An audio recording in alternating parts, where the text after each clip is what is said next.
Roberto there, who Carlos had healed of these precancerous tumors, lesions that came up in ceremony in a 10-day plant dieta.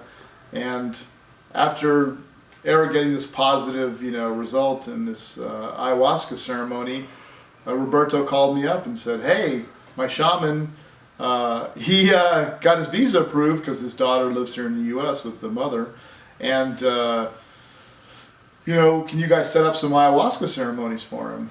So I'm like, "Of course," And then I called up Eric and said, "Guess what we're going to be doing?" And Eric really took the ball and went with it, and I think drank with Carlos 15 times in in less than a year period, and drank ayahuasca with other people. And so he was sort of my star pupil, and he went down to Peru this past February and did the 10-day dieta with Carlos and his two brothers, who had not met his brothers previously, to kind of test out this model. It's been a whole chain of custody the whole time. And so he did that, and that was successful. And so then Carlos basically gave me the call and said, "Hey, how's this? 10 veterans, you bring them down with the three brothers, which have 70 years experience between them." And that's how this whole thing happened. So was it 10 vets that went down with you guys? Yeah, not 10 is what. It's like, wow. Yeah, but that was what was on offer, the 10 vets. And basically I learned a lot just through that whole process. So it ended up being just myself and 5 other veterans, so 6 veterans total with two filmmakers. But that was the plan, and of course I learned just the reality of trying to get people to do this. It's super scary, and these people have a lot of trauma and issues, and we ran into a couple issues with people on passports, a couple people just even though they were called to it, weren't ready for it, and they found a way to back out. And so we ended up though with 6, and that was good enough. Three of the people had never done ayahuasca before, 3 had, and people all over the place as far as their military experience and their medicine experience. But yeah. How was that collectively? Like looking back at it now, because this wasn't that long ago, and I'm sure putting it all together it was a lot. But then going down there and going through the process. Can you tell me a little bit about that and maybe how you're looking at it now? Yeah. And the process itself turned out to be a lot easier than the prep work. Just when I started inviting everyone, I built this Facebook chat where it's like part logistics, part online group therapy. It was the craziest thing ever.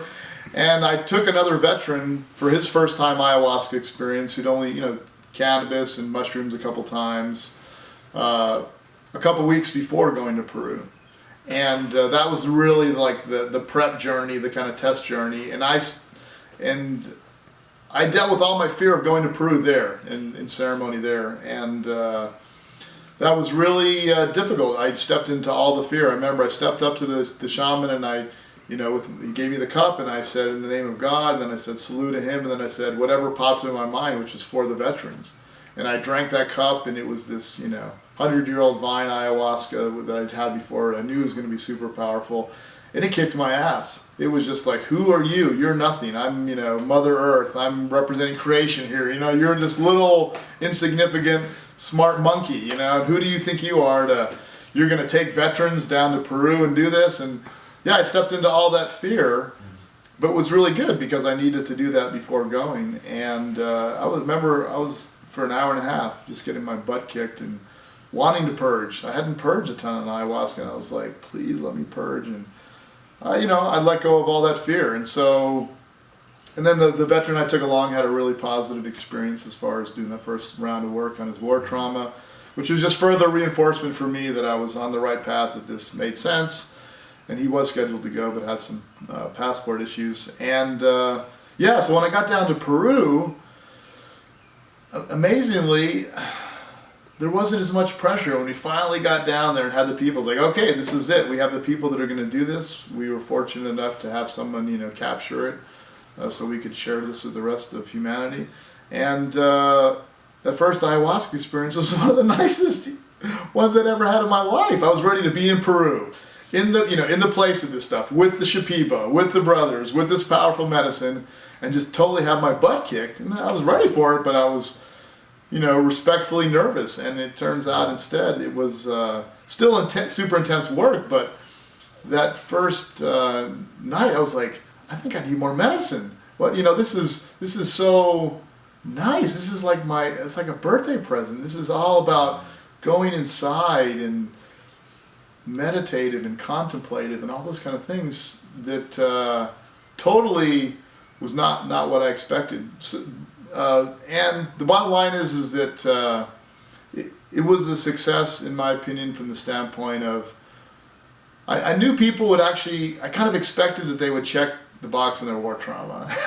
I didn't know, and I stepped into this fear before, sort of like, if you kill 20 guys in Iraq, do you have to take ayahuasca 20 times? I don't know the sort of math of how the traumas relate to the medicine. And what I learned was that people can get that first round, that first check box, kind of I say that there's, that there is an onion. They see that there's an onion, they're not afraid that there's an onion, it's okay that there is, and they peel back that first layer and go, okay. And now when they see the onion again, they're like, oh, it's that onion. And then it's just the continued work. But it was really the thing that I kind of knew intuitively and was validated by this was the hope is what motivates them. It's the hope of changing their lives for their family, whether that's a girlfriend or a boyfriend or, a child or their parents or siblings, whatever, their military support system, their buddies. That's what motivates them to change. That's what motivates them to want to break the cycle of war violence. Like you said, PTSD, all these families have secondary PTSD. And then the biggest correlating factor for why you get PTSD is childhood trauma.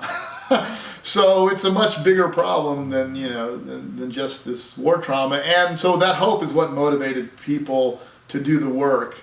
And so it was just kind of funny to see, once they checked the war trauma, then the next sort of thematic step on the medicine path for them was, who do I want to be now? How do I want to live differently?